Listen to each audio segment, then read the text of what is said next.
পৃথিবীর সবচেয়ে ছোট শব্দ হলো মা, আর সবচেয়ে আপন মানুষটাও হলো মা। শিক্ষা জীবনের প্রথম হাতে করিও এই মায়ের হাত দিয়েই শুরু। আমাদের ছেলেবেলা থেকে প্রত্যেকেই মায়েদের মুখ থেকে একটা কথাই শুনে এসেছি, তা হলো পড়ার সময় মায়ের একটাই কথা, পড় মন দিয়ে। আমি যেন রান্নাঘর থেকে শুনতে পাই। আর যা আজও অবিরাম চলে আসছে। ভুল করলে যেমন বকে, আবার তেমন আদরও করে, আবার একটু বেশি হলে ভয়ও দেখায় বাবার।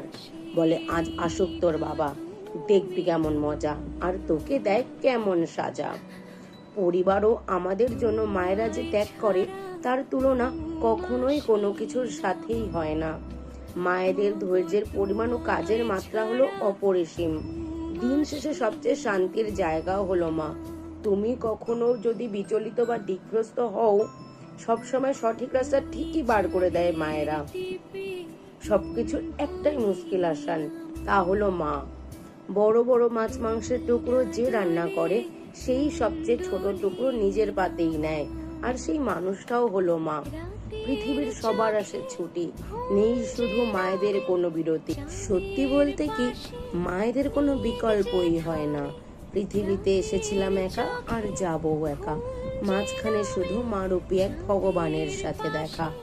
মায়েরা যে দশভুজা, একা হাতে সবটা ঠিকই সামলে নেয়। তুমি ভেঙে পড়লে তোমার হাতটা শক্ত করে ধরে যে ভরসা যোগায়, সেও মাই। মা, সত্যি মা মাই হয়। দিন শেষে ভালো থাকুক পৃথিবীর সকলের প্রিয় মা। সত্যি বলতে কি, মায়েদের নির্দিষ্ট কোনো দিনের প্রয়োজন নেই, প্রত্যেক দিনই তো মায়েদের দিন।